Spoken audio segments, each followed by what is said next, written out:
Good morning. संस्कार science academy की online class में एक बार आपका पुनः स्वागत।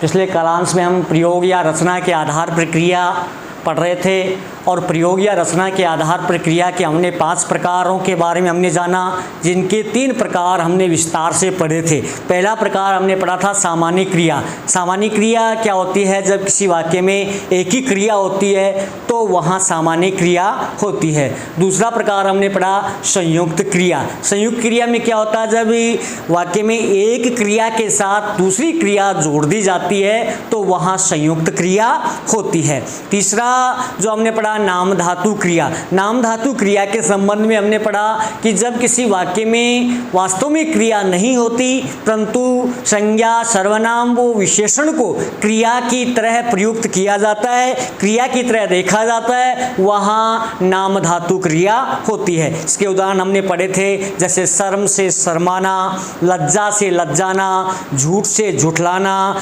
और गर्म से गरमाना, ये हमने पढ़ा था। इसके बाद आगे हम पढ़ते हैं तो अगला जो प्रकार है अपना वो है प्रेरणार्थक क्रिया। चौथा रूप कौन सा है?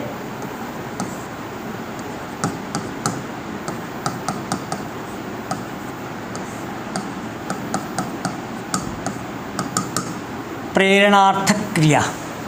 देखिए, प्रेरणार्थक क्रिया हम किसे कहेंगे? जब किसी वाक्य में कर्ता अपनी इच्छा से कार्य न करके किसी दूसरे की प्रेरणा से कार्य करता है, वहाँ प्रेरणार्थक क्रिया होती है। क्या लिखेंगे हम? जब किसी वाक्य में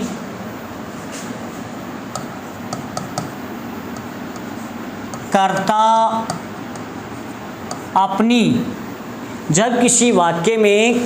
अपनी इच्छा से कार्य न करके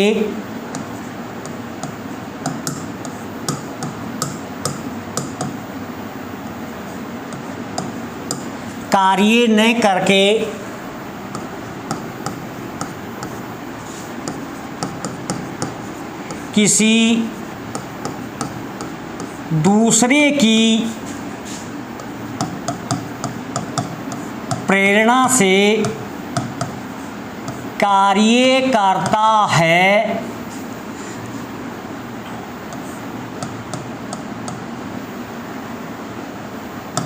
वहाँ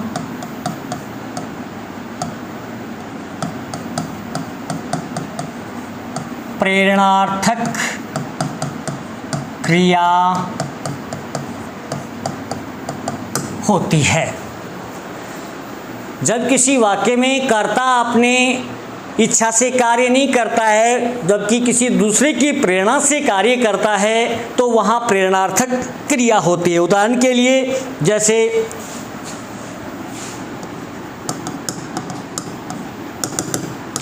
राम श्याम से पत्र लिखवाता है। राम श्याम से पत्र लिखवाता है। दूसरा, महेश सुनील से गृह कार्य करवाता है। महेश सुनील से गृह कार्य करवाता है। शिक्षक छात्र से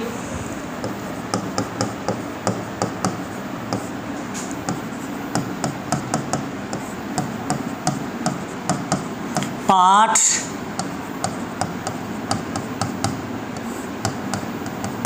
पढ़वाता है। क्या देखा हमने? प्रेरणार्थक क्रिया में जब किसी वाक्य में कर्ता अपनी इच्छा से कार्य न करके किसी दूसरे की प्रेरणा से कार्य करता है, वहाँ प्रेरणार्थक क्रिया होती है। उदाहरण में हमने देखा उदाहरण में हमने देखा राम श्याम से पत्र लिखवा रहा है, यहाँ कर्ता राम है, जबकि राम कार्य किसकी प्रेरणा से कर रहा है? श्याम की प्रेरणा से कर रहा है, अपनी इच्छा से कार्य नहीं कर रहा, श्याम की प्रेरणा से कार्य कर रहा है। तो ये क्रिया का कौन सा रूप होगा?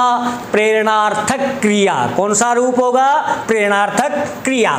अगला वाक्य हमने देखा महेश सुनील से गृह कार्य करवाता है, यहाँ कर्ता महेश है, जबकि किससे काम कौन करवा रहा है? किसकी प्रेरणा से काम कर रहा है? सुनील की प्रेरणा से गृह कार्य कर रहा है। तो यह भी कौन सा प्रकार होगा? प्रेरणार्थक क्रिया। शिक्षक छात्र से पाठ पढ़वाता है, यहाँ शिक्षक कौन है? कर्ता कौन है? छात्र। और शिक्षक की प्रेरणा से काम कर रहा है, अपनी प्रेरणा से काम नहीं कर रहा, पाठ शिक्षक की प्रेरणा से पढ़ रहा है, इसलिए यह भी क्रिया का कौन सा रूप होगा? प्रेरणार्थक क्रिया का रूप होगा। अब अंतिम जो अपना इस प्रयोग या रचना के आधार प्रक्रिया का रूप है वह है पूर्वकालिक क्रिया। कौन सा रूप है? पूर्वकालिक क्रिया। देखिए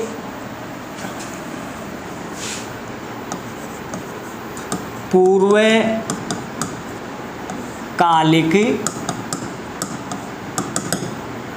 क्रिया। पूर्वकालिक क्रिया जब एक कार्य के होने के बाद कोई दूसरा कार्य होता है तो वहां पूर्वकालिक क्रिया मानी जाती है। जब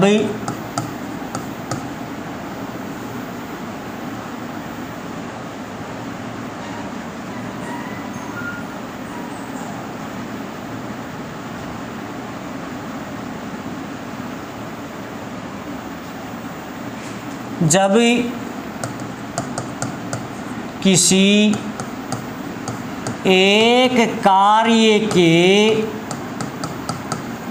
होने के बाद दूसरा कार्य होता है वहाँ पूर्वकालिक क्रिया मानी जाती है। एक काम के होने के बाद जब दूसरा कार्य होता है किसी वाक्य में तो वहाँ पूर्वकालिक क्रिया मानी जाती है। जैसे वह अभी जयपुर होकर आई है, वह अभी जयपुर होकर आई है। वह अभी जयपुर होकर आई है। राधा अभी सोकर उठी है।